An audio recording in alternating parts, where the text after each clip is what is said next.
primer semestre y 2 en el último trimestre. Entonces, simplemente, bueno, pues quería darles la bienvenida, sobre todo a nuestro invitado, Fernando Pinto, aviador brasileño, al que no voy a presentar porque está nuestro otro Fernando Castiñeiras, coordinador del ciclo, que es quien va a hacer una presentación y quien va a conducir este coloquio que vamos a tener con él. Y solo avanzarles que este ciclo, para los viajeros, a los que nos gusta viajar, pues va a continuar, porque estimamos que es un ciclo muy interesante. Hemos contado con personas de primera categoría, muy distintas entre sí, y ya Fernando ya me ha hecho un planteamiento de cómo lo quiere llevar y me ha dado nombres para el año que viene. De hecho, tenemos ya fechas, lo tenemos cerrado. Así que nada, Fernando Pinto, muchas gracias por estar aquí. Vas a ser quien cierra este año el ciclo.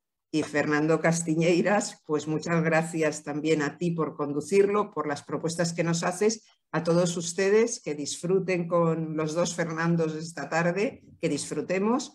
Y ya pues después de esta sesión pues nos seguiremos viendo en el mes de febrero, creo que es la próxima, febrero, marzo. Pero bueno, muy pronto. Este ciclo yo creo que da para tener varios años de continuidad. Así que muchas gracias y te paso la palabra, Fernando. Bueno, muchas gracias, Olvido, muchas gracias para ti, para todo el Instituto Cervantes de Lisboa por creer en este proyecto y por haber hecho que por segundo año consecutivo sea posible y también pues, poder ya empezar a organizar el del próximo año. Y sí, la verdad es que ha sido dos temporadas maravillosas con viajeros de todos los tipos, desde expertos en autostop a grandes escritores de renombre internacional, arquitectos como Álvaro Planchuelo, motociclistas como Alicia Sornosa. Recientemente, hace un mes, estábamos con un viajero en bicicleta. Y hoy tenemos a un hombre que ha dedicado toda su vida a la aviación. Nuestro invitado de esta tarde estudió Ingeniería Mecánica en la Universidad Federal de Río de Janeiro, es piloto privado y fue el fundador de la primera fábrica de aeronaves ligeras en Brasil, país del que es natural. Nacido en Porto Alegre, fue presidente de la aerolínea brasileña Varig entre 1996 y 2000. Y durante esa época, como presidente de Varig, la empresa entró en Star Alliance y modernizó muchísimo la compañía. Para quien vive en Portugal, seguramente su nombre resultará muy conocido, pues fue director ejecutivo de TAP Portugal desde el año 2000 hasta enero de 2018. Y bueno, fue una época que, entre otras muchas cosas, la aerolínea multiplicó sus conexiones con América Latina y con África. Digamos que los aviones han sido su vida y gracias a esos aviones ha pasado sus años viajando y conociendo el mundo. Y hoy vamos a hablar con él sobre esta vida subiendo y bajando de las nubes. Muy buenas tardes, Fernando Pinto. ¿Cómo está? De momento, un momento que está silenciado, no le podemos escuchar porque está sin audio. Ahora, buenas tardes, Fernando. Buenas tardes. Muchas gracias por la invitación. Es un honor para mí estar con el grupo. Yo soy único que no soy hispanohablante, ¿no? Entonces, pido perdón por los errores, que van a tener muchos. Pero el culpado es siempre el profesor. No tengo culpa de esto.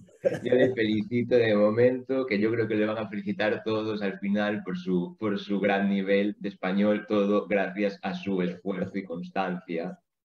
Pero bueno, aparte de hablar de lengua, vamos a hablar de viajes.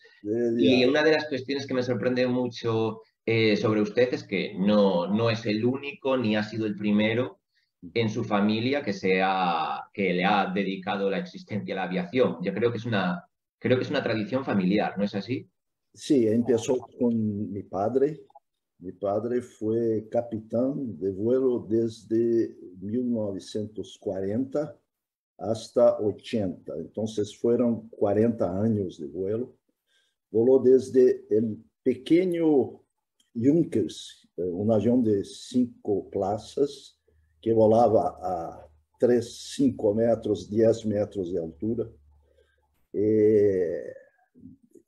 como pasajeros, pero era así na época. E depois, ao fim, volou como capitão de Boeing 747, que é um avião de 400 pasajeros, ¿no? Então, foi uma vida em la aviação. Los dos hermanos, los dos hijos, mi hermano y yo, también siguieron la carrera de aviación. Mi hermano como capitán también, 35 años como capitán. También empezó en aviones antiguos y después hasta el fin en el Boeing 777, es el avión más moderno hasta hoy que tiene. Entonces es una familia que tiene todo esto. Y yo volé en planeadores. En cuanto tenía 15 años, volaba solo en planeadores, que es un avión que no tiene motor, ¿no? Que es remolcado por un otro avión en una altitud, dada altitud, 600 metros normalmente.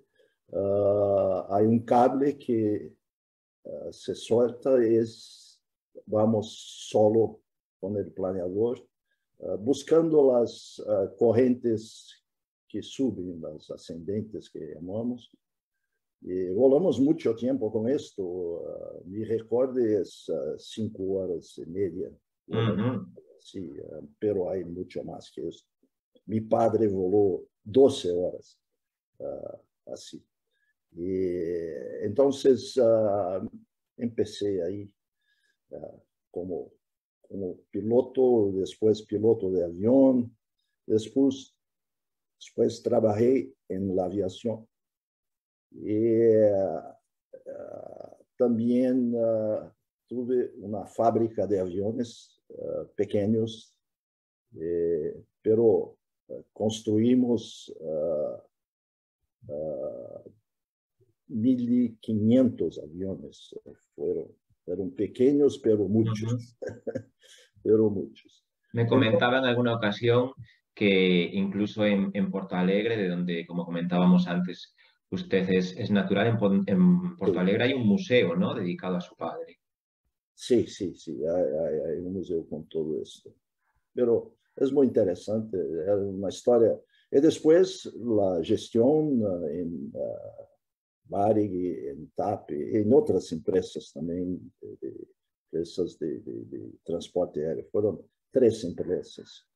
Y después también, como yo voy a hablar de esto, por eso estoy hablando acá, yo fui también presidente de IATA, que es la Organización Internacional de Transportadoras Aéreas, por un año solo, que es una función que tiene otras responsabilidades. Y también miembro del board, del consejo de Star Alliance. Entonces, por esto tuve que viajar mucho. Y es un tipo de viaje muy diferente, porque es una viaje muy corta. Vamos allá, salimos del aeropuerto, vamos al local de reuniones, nos quedamos allá. Después, a la noche, es normal de tener un tour para conocer la ciudad. Entonces, pero muchas veces tour en un museo muy famoso, pero que está cerrado, normalmente es solo para nosotros. Entonces, muy interesante. Hicimos esto en varias ciudades, pero uno de los más interesantes fue...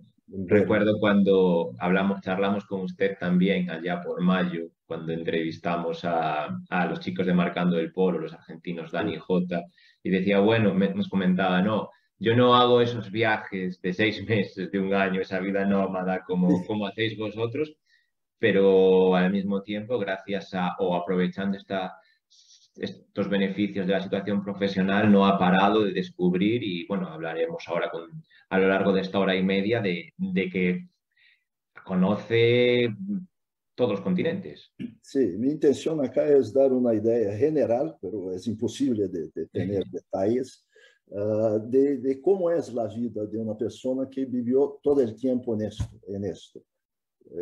Entonces, pasar por algunas fotos yo voy a tener, pero no es mucho. Los primeros viajes que tuve fue, pero solo para mí, para conocer otras cosas y todo más. La primera fue para New York, Nueva York, y con mi padre. Y después fui a Seattle. De allá tenía 15 años. Fui solo para allá. Hoy día es normal esto, pero era en aquella época era mucho más, no era normal.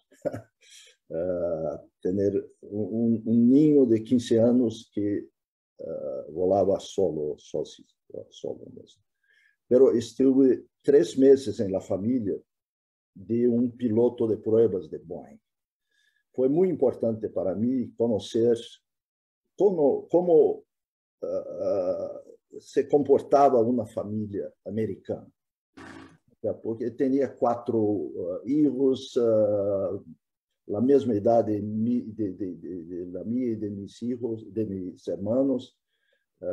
Então, era muito interessante o dia a dia. Joguei golfe também com eles, aprendi a jogar.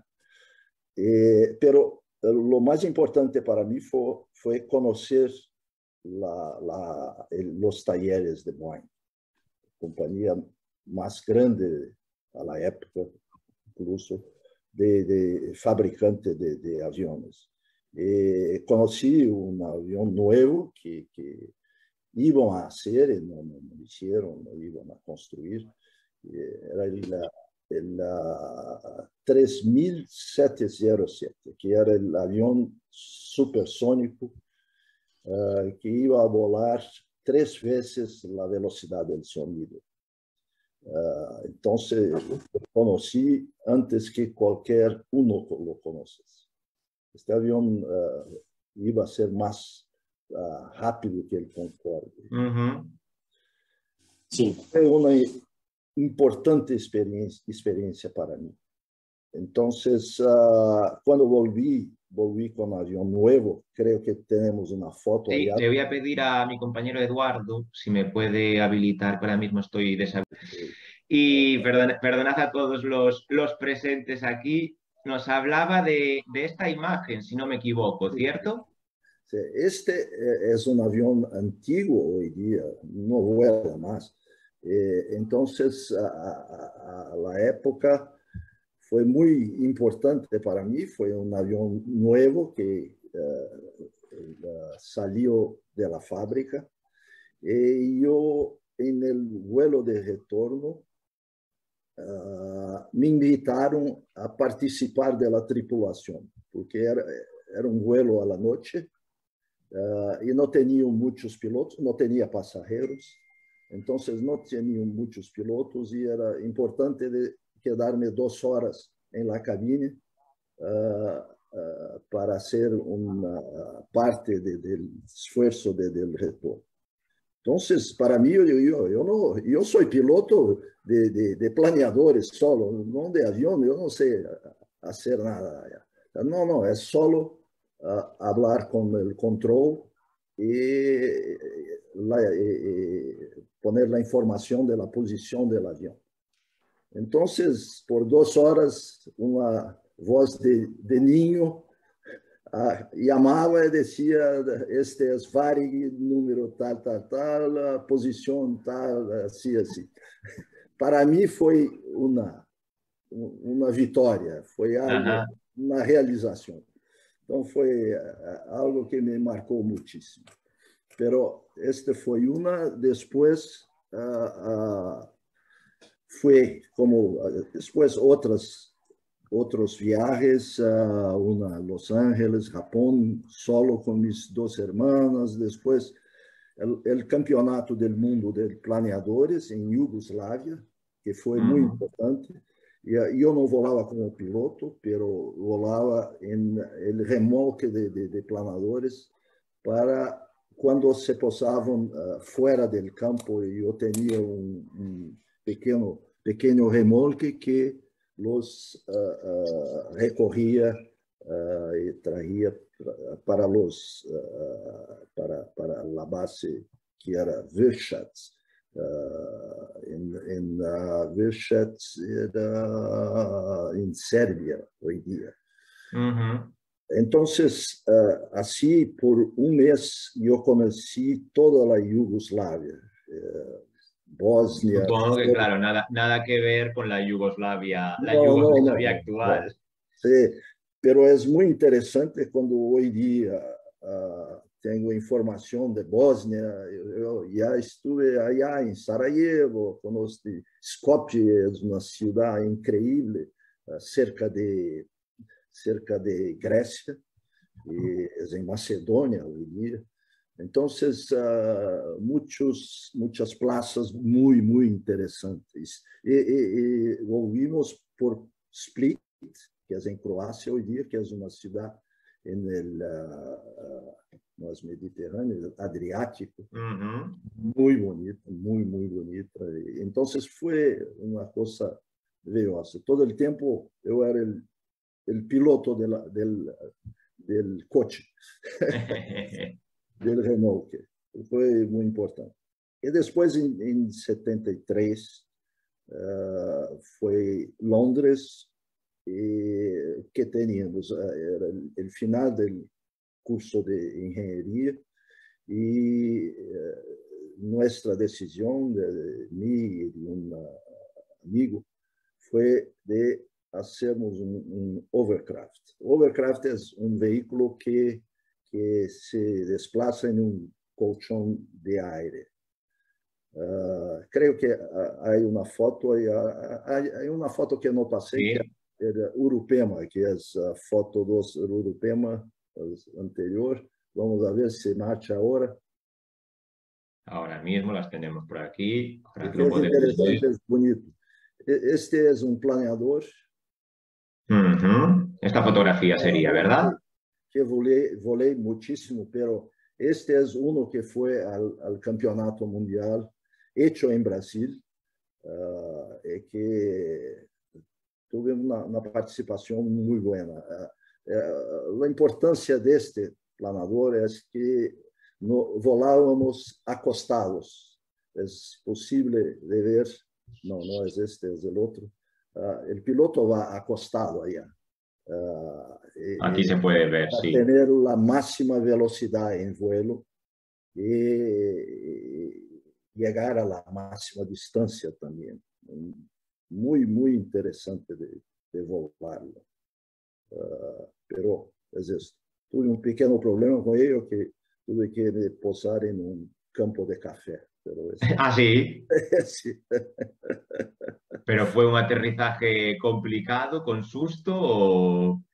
Con susto.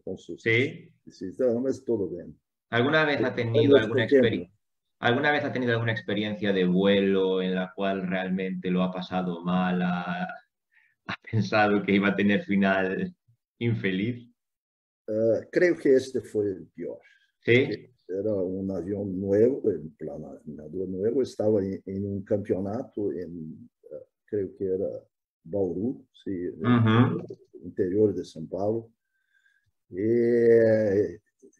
Y tenía la idea de, como estaba muy bajo, tenía el mapa una localización de un aeropuerto cerca, y me fui para aterrizar, para se posar en el aeropuerto.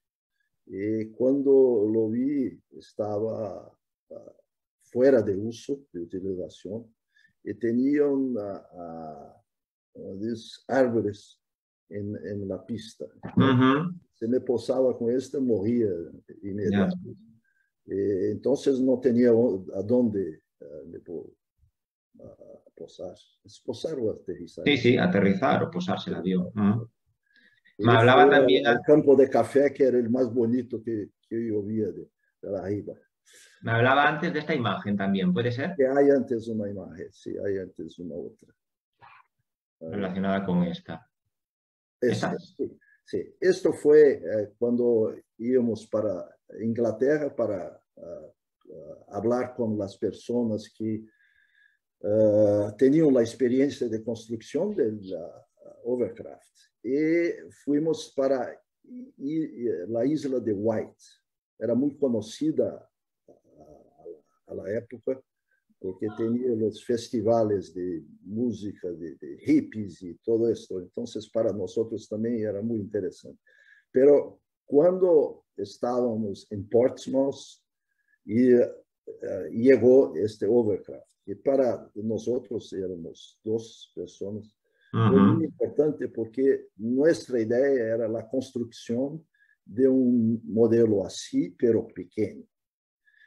Y hablamos muchos con los proyectistas, constructores, todo esto, y hicimos la próxima foto, la construcción de un modelo, la próxima, esto. Este fue el modelo que construimos, fue nuestro proyecto de final de curso de ingeniería. No era normal construir el proyecto, pero nos gustó construirlo. Teníamos que presentar solo el proyecto, pero decimos, no, el proyecto va a ser construido también. Entonces, esto fue la viaje a Londres. Después, las primeras viajes profesionales que hice fueron en Ohio, Seattle. Ohio y Seattle, que es 2 importantes cursos, clases que tuve de formación en aviones y motores, reactores. Esto está relacionado con el banco de pruebas del que me había hablado, ¿puede ser? Relacionado con, yo tenía que construir, fue mi primer proyecto, fue la construcción de un banco de pruebas para motores. Era motores de DC-10, que es un avión grande, 747. Y este fue el resultado 2 años después de mi viaje, donde el banco de pruebas estaba pronto, listo para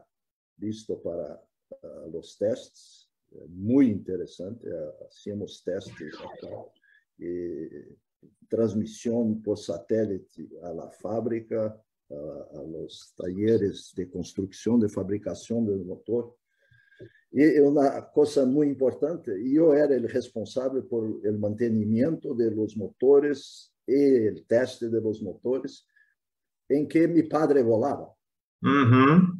Volaba los aviones. O sea que se quedaba todo en la familia, todo se quedaba en casa. Estaba en familia, pero si tenía un problema, yo iba a tener el problema. Pero todo corrió muy bien, muy bien. Además, creo que en estos viajes, supongo que época más adelante, ha tenido la oportunidad de conocer a grandes aviadores, y no solo, porque tengo entendido que incluso en alguna reunión, en algún encuentro, coincidió con Neil Armstrong, con el primer hombre que pisó la Luna. Yo voy a hablar de esto muy cerca. Muy pronto, ahora llegará esa historia. Muy pronto. Gracias. Continúa. Ok. Son las primeras clases pagas que yo tengo. Exactamente. Pero vamos allá. Entonces, después fui en 81, fui a Toulouse, en Francia, como ingeniero responsable por el acompañamiento, que es para seguir la fabricación de un avión Airbus. Airbus empezaba en la época como fabricante, era el primer producto de Airbus.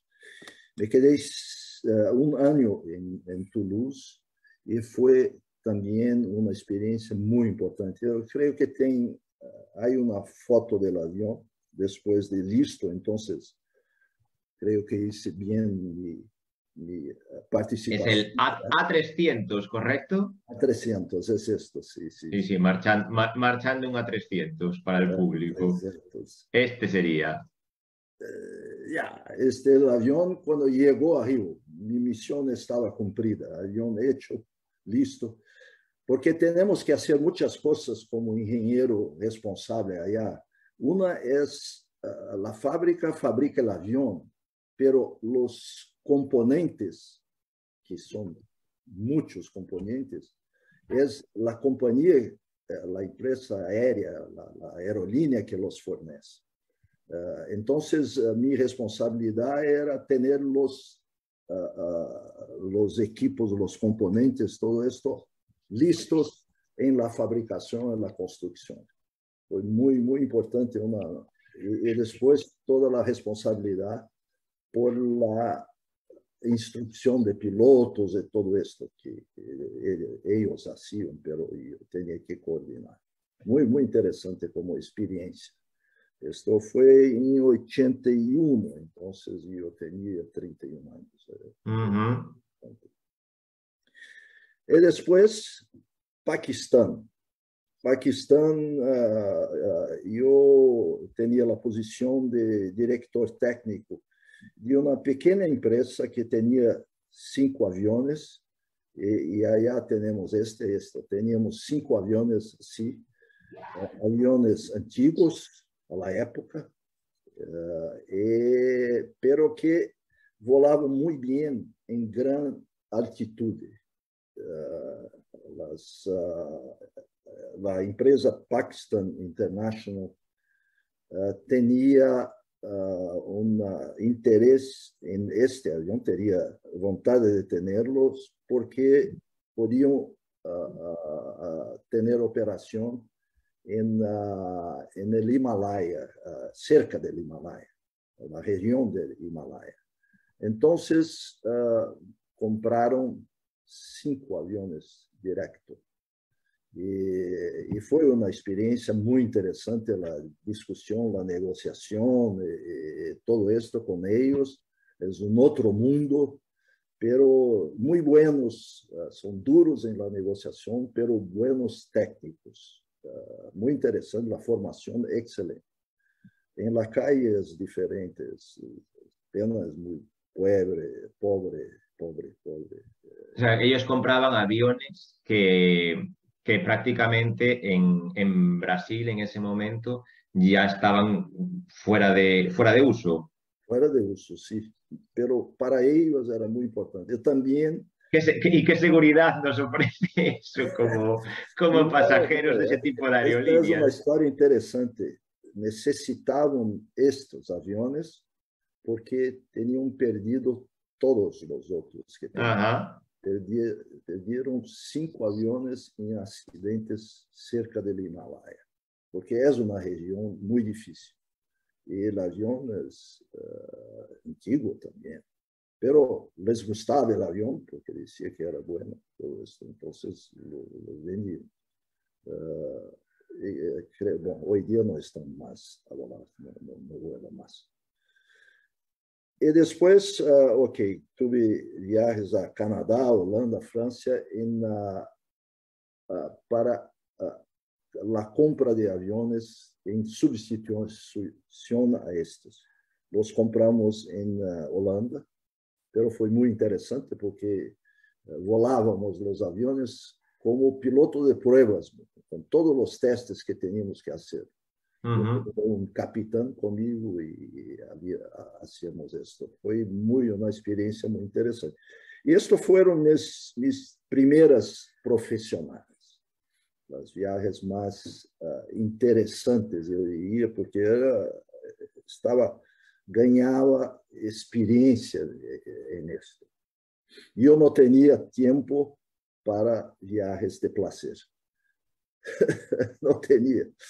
tenía tiempo. Era esto una después de otra y todo Y eso. entiendo que también todavía estaba soltero, es decir, que todavía Estaba, sí, no sí. viajaba con su esposa. Sí, no, no, estaba soltero y Ujú. Toulouse fue muy interesante porque tenía muchas chicas. Pero después, después una otra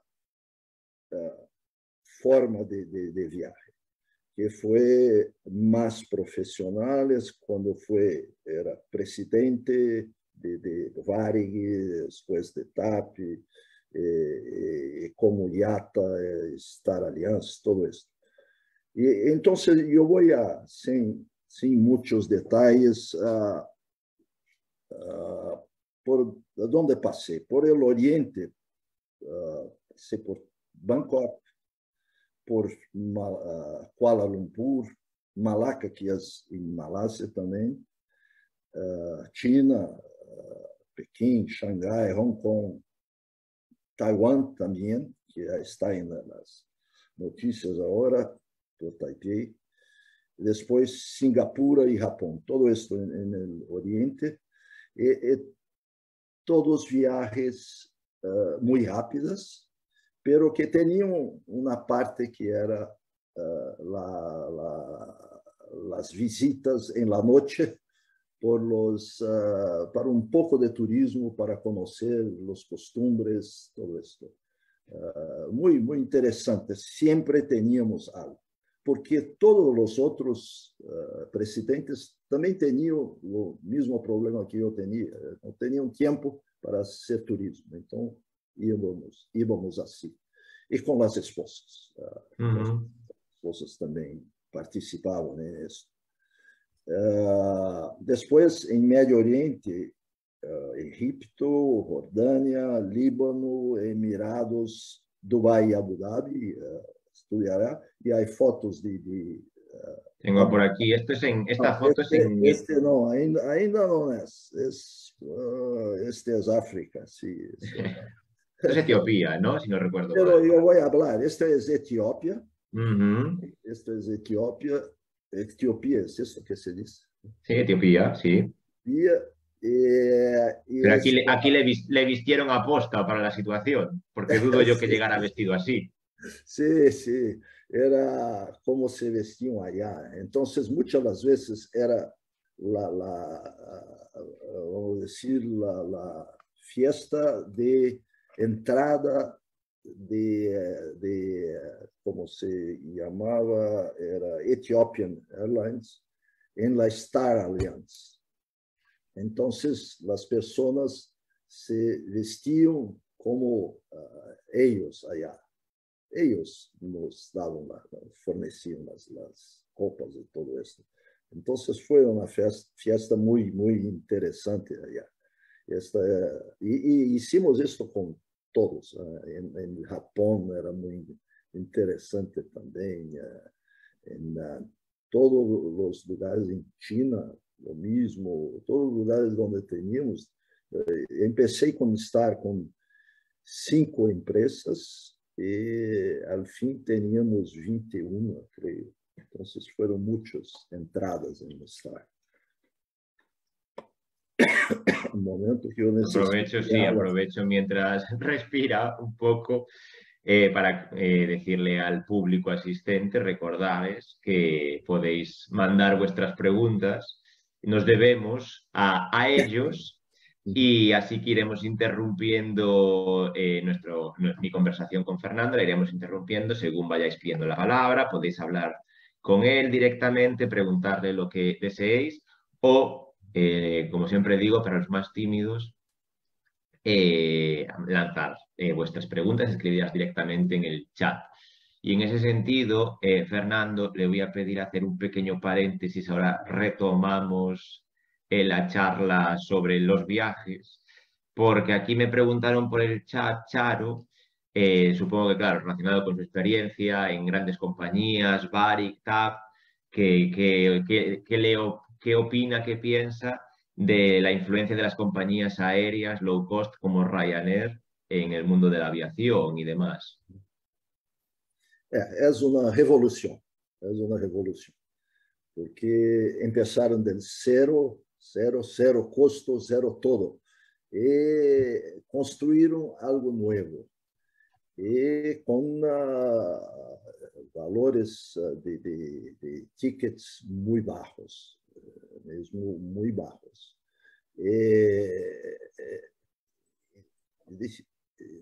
Começaram com muito capital, então foi fácil de ter a compra de los aviones em grande quantidade e preços muito baixos também. Os pilotos também começaram em formas muito diferentes. Nós pagamos os hoteles, a comida, enfim, todo, as despesas que têm. Allá não há nada disso. Okay? As pessoas se quedam em hotéis que les gustam, eles pagam. A comida, se querem comer a bordo, há que ter a comida de casa. É muito diferente, é algo muito diferente. Mas marcha, é bueno, é seguro, estão rolando muito bem. E há uma grande influência em las empresas tradicionais, não? Como Varig e TAP. Então, foi muito importante para nós para reempezar um pouquinho de todo isso. E hoje em dia, em los vuelos onde há competição com low cost, quando comparamos, os preços são muito iguales, são iguales. Supongo que es algo de lo que se tuvo que ocupar, porque en la época de la explosión de las low cost, usted estaba al mando de TAP y por lo tanto imagino que tuvo que haber ahí un ejercicio de equilibrio entre mantener la calidad y el servicio de una compañía como TAP y competir con esas empresas incipientes como pues era Ryanair, EasyJet, etcétera, etcétera. Quando eu cheguei acá em Lisboa, não havia low cost em Portugal, porque não havia mercado. Pero TAP empezou um novo serviço onde hice o desenvolvimento do mercado. Com o desenvolvimento do mercado, todas as companhias começaram os vuelos para cá. Então, a competência chegou. E foi muito importante para nós para desenvolver de sistemas informáticos que comparavam os preços e hacíamos as ofertas necessárias para ter os vuelos llenos, como lo mais importante é ter vuelos llenos e que al fim se pagam. Mas não é fácil. Não é fácil para uma empresa mais antiga como a nossa. Mas foi possível e multiplicamos o tamanho de TAP por 3 en este tiempo, ¿no? Voy a aprovechar este momento que hacemos este paréntesis hablando un poco de esa época para preguntarle un poco cómo fue esa llegada de un brasileño a Lisboa, a Portugal, para dirigir una compañía portuguesa, porque entiendo que eso tuvo que ser bastante revolucionario. ¿Cómo lo recibieron en Portugal? Mal. Foi mal. Bom, eu tinha a experiência de Varig, que era uma aerolínea mais grande que TAP. E também com problemas de huelgas e tudo isso. E acá tinha muitas huelgas, muitas dificuldades com as pessoas que trabalhavam, tudo isso. Quando eu cheguei, me apresentaram a las pessoas, os trabalhadores, creio que é um auditório que tinha 1000 pessoas, algo assim. E depois de apresentar-me, uma pessoa disse: eu sou o representante dos trabalhadores. E eu estou acá para dizer-lhe que você não é bem-vindo acá. Não necessitamos de você acá. ¿Por quê? Se lo dijeron a usted directamente a la cara. Como director le lanzaron eso. Sim, sim, diretamente. Não necessitamos. Por que você não vuelve para vuestro paisito? Vaya bienvenida, ¿eh? Da gusto así. Foi todo aplauso, todo esto. Ok. Muy bueno, muchas gracias. Creo que empezamos algo muy importante acá, porque es totalmente transparente. Es esto que me gusta. Okay? La única cosa que yo pido es que, ok, yo necesito 3 meses para después hablar. Después hablamos. Y empezamos nuestro trabajo muy rápido, porque eu necessitava demonstrar a Loyola de Palacios, que era a responsável pelo transporte na União Europeia, na espanhola, que tinha condição de vida sem a ajuda do Estado. Então, hicimos isto e todo este plano que foi apresentado, apresentei a todos os trabalhadores. E por la primeira vez ouvi de eles que, bueno, temos algo diferente acá. Jamás havíamos visto um plano de trabalho. Porque não havia, a comunicação não havia. Então, foi assim e até o fim. Muitas huelgas, muita negociação, muito difícil, não é fácil, porque são muitas pessoas, acá são 11.000, quando eu cheguei, 10.000.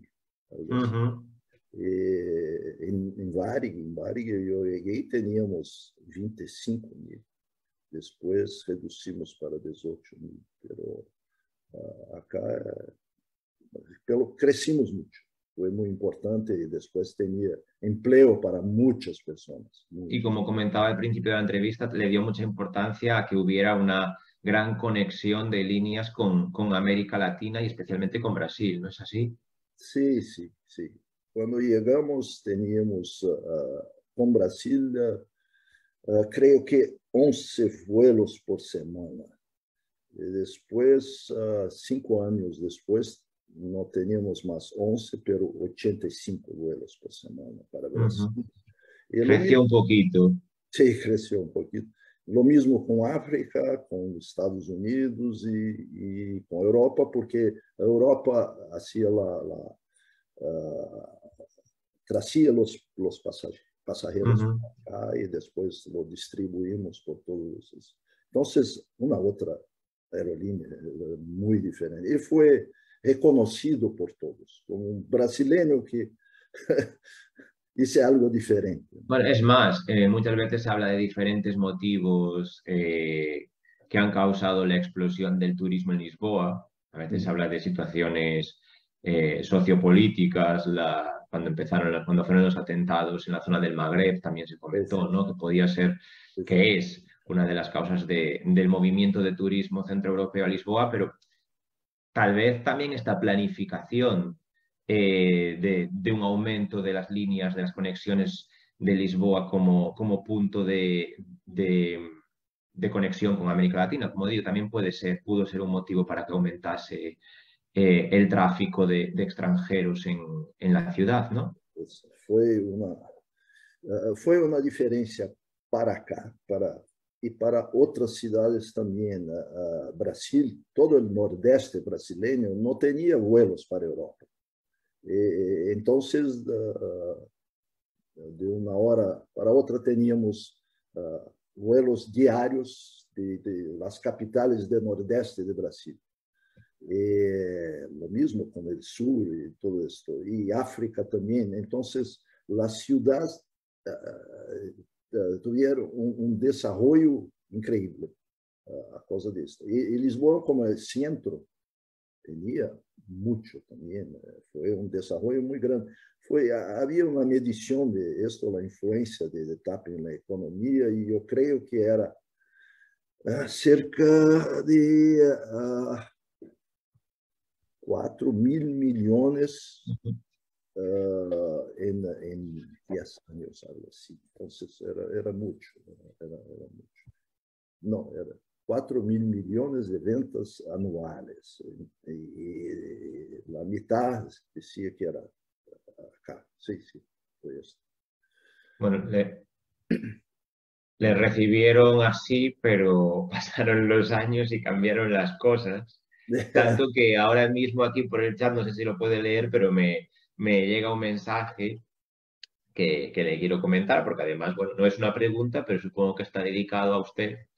Es de José Paulo Omeira y aparte de felicitarnos por el encuentro, lo cual le agradezco, dice que trabajó en TAP durante todo el periodo en el que usted estuvo al mando, dice que entró en 1998 y que salió en abril del 2021. Y dice, para mí y para muchos compañeros fue el mejor director que tuvimos, sin duda. Ya gané el día, entonces.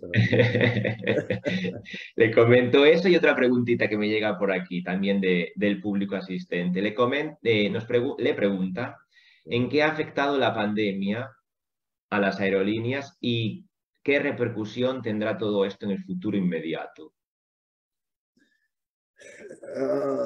Creo que la gran repercusión fue en los últimos 2 años, hasta el año pasado. Hoy día las cosas ya están más normales, pero hay un cuidado mayor. Creo que hay algún retorno del problema del COVID ahora. Vuelve un poco esto, es muy complicado y las aerolíneas sufren de inmediato. El gran problema que tuvimos fue el avión que se pararon completamente, no volaba más. Entonces, esto fue en TAP un prejuicio, una pérdida de 2.000 millones. Y otras aerolíneas como Lufthansa, otras 10.000 millones, algo así. Muy complicado después porque tiene que pagar. En TAP hay un préstamo del gobierno para esto y también hay capital del gobierno para esto. Entonces, van a hacer algo así. Pero para el futuro, la construcción de los aviones están también, hay desarrollo para los sitios diferentes que son repelentes a este tipo de problema. Hay soluciones técnicas para enfrentar problemas similares, problemas como este. Y también, todas las veces las aerolíneas tienen que aprender con los problemas que tuvieron. Muy difícil. Y desde el punto de vista medioambiental, ¿cree que se está actuando de manera adecuada? Quiero decir, en ese sentido, ¿se está luchando por la sostenibilidad? Sí, el objetivo que incluso cuando estaba en la presidencia de IATA, formamos el objetivo es hasta 2050 no tener más nada de carbono, de emisión de carbono, cero emisiones de carbono en todas las aerolíneas del mundo. Okay. Y hay un programa para esto. Las aerolíneas siguen un programa ahora es de tener nuevos aviones. TAP ha hecho esto, nuevos aviones, la flota toda es nueva, con 20% de reducción en emisión de carbono, toda la flota hoy día. las aerolíneas más grandes también están en el mismo. Después hay desarrollo de nuevos motores, pero el más cerca es los combustibles que no tienen en la producción, que son carbono cero, vamos a decir. Y es posible, hay muchos vuelos que ya son hechos así. Y hay otras formas también de compensación de carbono, que es, por ejemplo, retiramos un dado valor de los billetes para pagar un investimento en desarrollo de algo que produce compensación de carbono. También hicimos esto. Entonces, hay una preocupación. Y el programa es un programa de ingeniero. Vamos a tener que llegar allá así. Y hay controles todos los 5 años con todas las aerolíneas. Entonces, es muy importante, y esta es la parte importante de IATA, la Organización Internacional de Transportadoras Aéreas. Muy, muy importante para esto. Pues. Bueno, pues hemos hecho este paréntesis largo, gracias a la pregunta que me llegó de Charo y otros comentarios, pero antes de esta entrevista, Fernando me envió para mostrar diferentes fotografías, lo hemos estado viendo poco a poco en la primera parte, en el primer tercio de nuestra charla. Y yo creo que a él hoy le apetece fundamentalmente hablar de viajes, más que de la organización de TAP. Así que usted me dirá dónde nos habíamos quedado. Yo, por ejemplo, tengo aquí esta imagen que no sé si Abu Dhabi. si es adecuada para la época donde lo habíamos dejado. Es la mezquita del Sheikh Zayed. Es la más grande del mundo. Está en Abu Dhabi. Esta fue una visita que hicimos en los Emirados, pero esta fue diferente. Teníamos un avión de TAP que llevaba el primero ministro portugués, una comitiva de 100 personas allá. Yo tenía que estar. Entonces, lo mismo, una de las visitas que tuvimos allá fue esto, la más grande del mundo. Es increíble, increíble. Una obra, como se ve en todos los países. Y los Emirados tienen mucho lá. Estuve en Qatar, estuve en todos los otros. Dubái, muy, muy interesante las construcciones. Ese esquí en plena deserto, ¿no? En pleno desierto. El esquí en Dubái, que es muy, muy interesante también. Pero hay mucho. Y la playa también, tuve tiempo de estar en la playa. La temperatura es de 40 grados en las playas, en la agua. Es increíble también, muy, muy interesante, muy, muy interesante.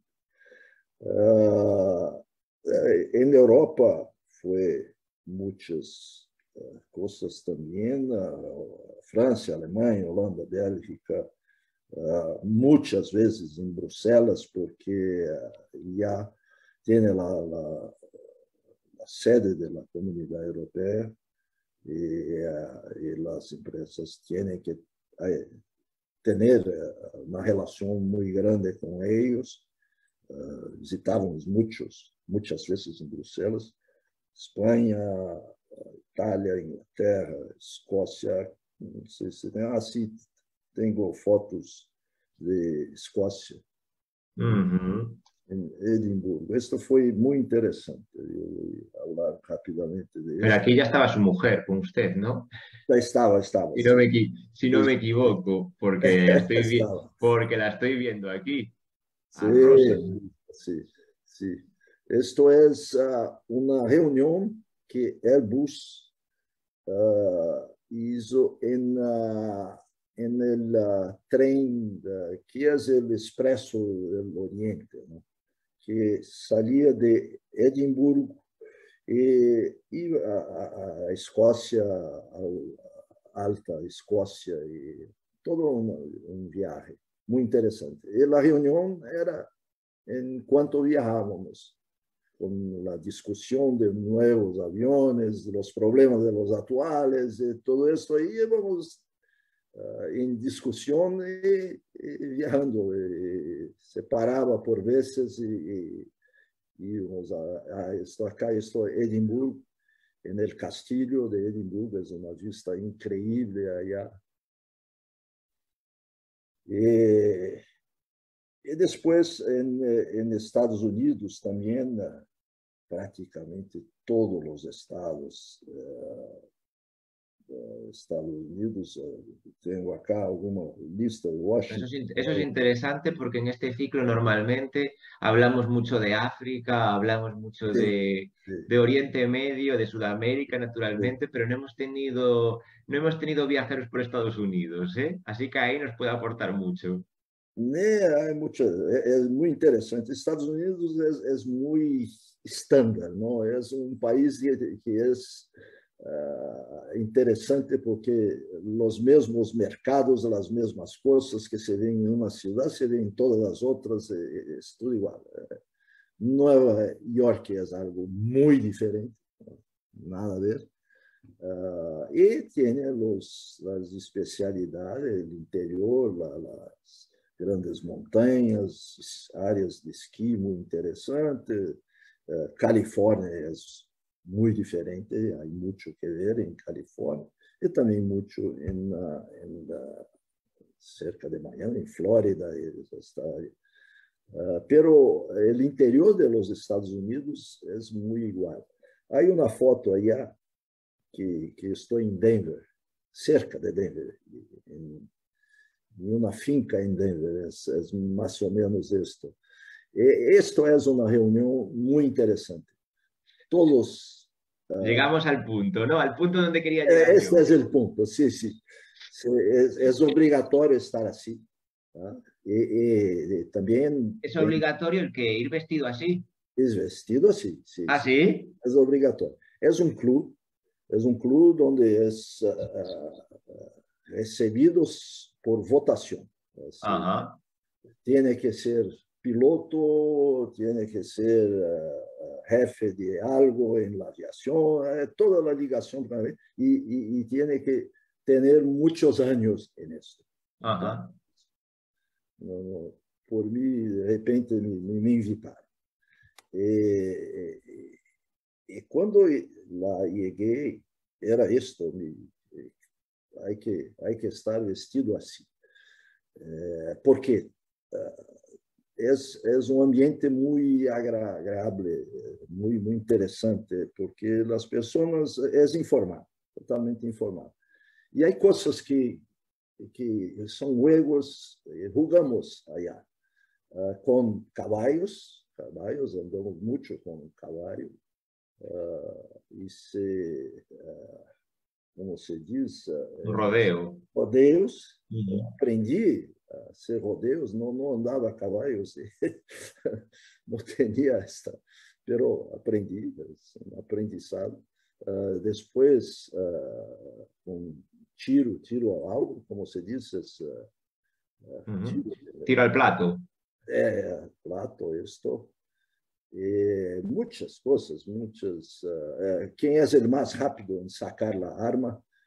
Vamos, muy estereotipo estadounidense. Lo que uno se imagina de esa zona de Estados Unidos, ahí se lo encontró. Sí, sí, todo eso. Pero hay personas muy interesantes de se hablar y uno de ellos era el primer hombre que estuvo en la luna, ¿no? Es una persona que me gustó muchísimo hablar, conocer, todo esto. Era uma pessoa muito simples, pero contava como havia sido primeiro poço, como se pousou na Luna, disse que quando estavam chegando a 10 minutos da chegada, as computadoras de bordo se quedaram fora. Que se passa? Que passa? Que passa? E o copiloto disse, eu não sei, a única coisa que hice foi uma ligação para a decolagem. Não pode ser. Mas como? Não lo podia ser, tinha que ser depois. Mas como estava preocupado, e era parte do treinamento, todos estavam muito bem treinados. Pero a realidade é que uma informação de que poderiam ter que fazer a decolagem de imediato. El despegue. Porque o que viam eram pedras muito grandes. Então, havia isto de fazer a ligação. Mas quando fizeram a ligação de outros computadores, todos caíram. Entonces, esto una vez en la Luna, quiere decir. No estaba en la Luna. Estaban a punto de aterrizar. Llegando en la Luna. Okay. Pero tuve que hacer el pozo, tuvo que hacer el pozo en manual, sin la computadora. Tuvo que hacer un aterrizaje manual. Porque estropearon el sistema de aterrizaje antes de aterrizar en la Luna, en el famoso aterrizaje de Neil Armstrong estamos hablando. Es increíble. Un alunizaje, no aterrizaje. Bueno, esto es verdad. Gracias. Luna solo, muchas gracias por el detalle. Importante. Son detalles que contaba aquí, muy interesante, porque lo que sale para todos nosotros es que es todo automático, todo perfecto, todo era... No, fue muy difícil. Fue algo muy difícil el aterrizaje. La primera. Después mejoró y todo. Y después conocí también el último hombre que estuvo en la Luna. Yo no me recuerdo el nombre de él también, pero sé que esto fue el Apolo 17. Yo no lembro. Pero sé que se quedó viendo la Tierra y allá dijo, yo voy a ser el último hombre probablemente en 20 años que va a tener esta vista, ¿no? Y fue... Sí, ya se preveía, ya en ese momento se preveía que fuera a parar un poco la inversión en este tipo de misiones. Pero Neil Armstrong fue una persona, visitó Lisboa una vez. Este grupo es muy grande, entonces yo no era conocido de todos allá, pero estaba después de un speech que hizo,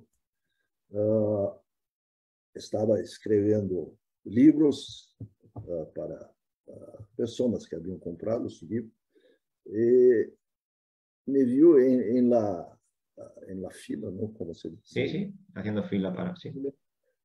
E levantou e veio para mim, Fernando, você está acá? Eu digo, não é possível. As pessoas me olharam e disseram, como é isso? Como é possível? É muito famoso. E eu também não esperava, porque é a pessoa mais importante allá, que tinha tudo isso, mas pessoa com muita atenção, assim, uma pessoa muito especial. Depois, contaba, perdió su hija meses antes de que se fue para Luna. Fue algo muy crítico, casi no fue. Y después tenía una cosa, una pequeña pendiente, yo no sé cómo se dice, de su hija, dejó en la Luna, ¿no? Como un collar, que dejó algo de la hija en la Luna. Sí. Vamos, lo que me decía usted la primera vez que hablamos. Vamos adelante. La gente discutiendo si eso sucedió o no Perdón por todo esto. Sí, sí. nada, no, sí, es súper interesante saber que efectivamente alguien sabe que a ciencia cierta se alunizó. No es discutible. No fue un montaje de Hollywood. Sí, sí. Pero por las Américas também há algo interessante, porque estuve em vários países como México, Panamá, Chile, Peru, Venezuela, Colômbia, Uruguai, Paraguai, Argentina. La maior parte foi em novas linhas que íbamos a hacer, a inaugurar, la inauguración o una negociación para empezar la línea, negociar con los aeropuertos, con los gobiernos, todo esto. Entonces, importante estar allá. Entonces, la mayor parte de estos en Sudamérica fue para nuevas líneas. Después, una en Panamá fue muy interesante porque era el cumbre latinoamericana que pasó allá. Y íbamos a voar a Panamá. Entonces, yo fui invitado para hablar en el cumbre latinoamericano. Todos hablaban solo español. Bueno, estaba en la platea el rey de España actual, no el antiguo, pero el actual. Estaba lá como príncipe. ¿No? Y estaba en la platea y yo tenía que hablar mi portuñol. Entonces, ¿qué voy a hacer? Hablar en portuñol. No había tenido las clases con usted. Bom, entonces pedí permiso al rey, que no era el rey, el príncipe. Digo, yo voy a hablar en portuñol, que es una mistura de portugués y español, pero hay una condición acá. Mi hija, que estudia medicina en Cádiz, en España, no puede saber de esto, porque no va a gustar. Sabe muy bien que yo no hablo español. Y se rió, no, muy bien, no hay problema, y todo eso. Y entonces yo hablé en una presentación, y después, muy bien, no hay mucho, sin problema. Y un año más tarde, estaba en Portugal, el príncipe estaba en Portugal con su esposa, y me presentó a ella, diciendo, este hombre habla español muy bien, dice que no habla. Y tiene una hija que estudia en España. Estudia en España, dice, en Cádiz y todo esto. Qué memoria, qué increíble, cómo es posible esto.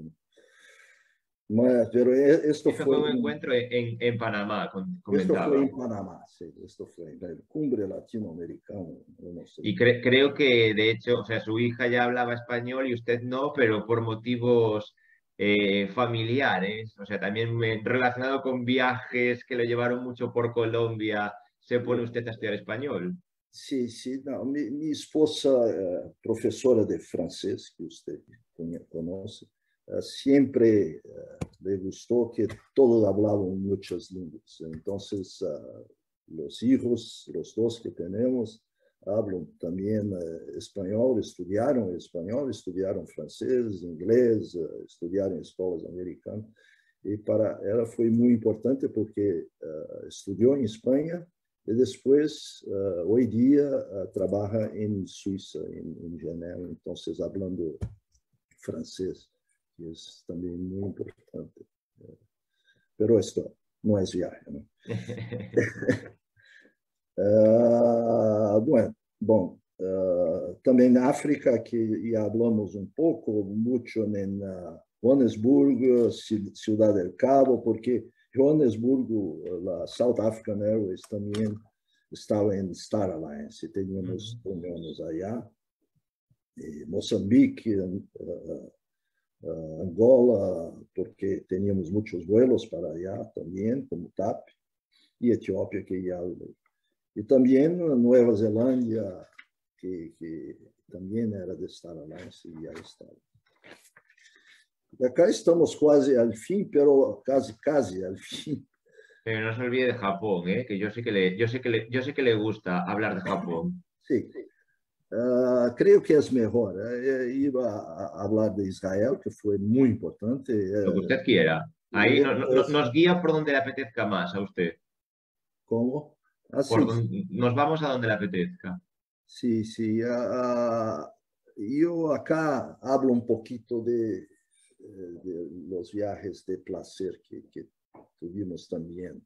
Israel fue muy importante, el Mar Muerto, Jerusalén, Belém. Belém, hay fotos allá que talvez sea interesante de mostrarlas muy rápido, porque yo controlo, tenemos 10 minutos acá. Sí. No son de gran calidad, pero bueno, algo podemos ver. Sí, sí. Pésima calidad. Esto es la entrada en Belém, que es algo que para mí fue complicado. Me preocupó mucho porque tenía armas de todos los lados, controles así, porque es en la área de Palestina, ¿no? Después entramos, que es la próxima foto. Esto todo, no, acá es Jerusalén. Y después, sí, acá el Mar Muerto, que es muy interesante porque las personas, es como un sillo, se sientas en el mar y te quedas allá hablando, no necesitas, estás flotando naturalmente. Entonces, los niños les gustó muchísimo, sentaban lá, también yo estuve con ellos hablando. Sí, la experiencia del Mar Muerto, todo el mundo la destaca como una sensación muy especial y muy única. Sí, muy, muy especial. Y acá, después, la próxima, esto. Fuimos de allá para Jordania, que no fue fácil, porque es un país que no tiene buenas relaciones con Israel. Y acá es Petra, en Jordania, que es una ciudad que es muy interesante de verla. Y pasamos también por Egipto y la descensa del Nilo con las visitas de las tumbas también fue muy, muy importante. Vietnam, otra también muy interesante. Estuvimos del alto hasta del norte de Vietnam al sur.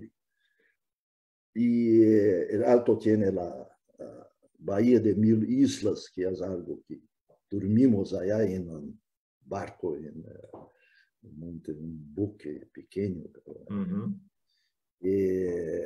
Después fuimos en coche hasta el sur, pasando por áreas muy conocidas, las bases americanas, y que yo tenía escuchado mucho en la televisión, de todas las noticias de todo esto. Entonces fue algo muy interesante. Y el interesante de Vietnam es que les gustan los americanos. Dicen que tuvimos la guerra, pero nos ayudaron después y vienen acá mucho. Y no les gustan los rusos, ¿no? Porque tuvieron una relación que no fue buena. Después, Rusia también fue muy interesante y yo tenía fotos, mas no hay tiempo para esto. Bueno, mientras va comentando las voy pasando. ¿Cómo? Que mientras nos va comentando su viaje por Rusia, las voy mostrando. Ok, sí. La Rusia tiene allá. Aquí estamos, nos va contando. Sí. Aquí con Rosa, Esta lo ve. es la primera, no es la primera. Vuelve un poquito. Sí, este es el Teatro Bolshoi. Vimos solo afuera, no fue posible visitar, que es muy difícil de tener plaza para esto. Después la Plaza Roja, que es ahí, tiene una visita allá también. El Kremlin, que es la próxima, debe ser. Plaza Roja también. Ahí está el Kremlin. Foi possível visitar uma pequena área do Kremlin, e também na Plaza Roja. Aí, quando passamos a próxima, o Buran. Buran é uma cópia de um avião americano que hizo muitos vuelos, que é o Space Shuttle. Eu não sei como chamavam em espanhol, pero y los rusos hicieron una copia, como es normal en los aviones. Así, hicieron muchas copias de aviones americanos. Y estaba allá, esto es cerca del río Moscú, que después hicimos una pasaje por allá. Sí. Y después, en Rusia, fuimos en tren a San Petersburgo. Lá está el Museo Hermitage, que es algo increíble, la visitación, todo esto. Y volvimos por Helsinki, que era la vuelta. También una otra fue Japón. Antes de eso, que es otro viaje, me ha llegado por aquí, ya que nos quedan 5 minutitos, me ha llegado una pregunta de Lorena y dice... solo para... Cuénteme. Creo que no es necesario.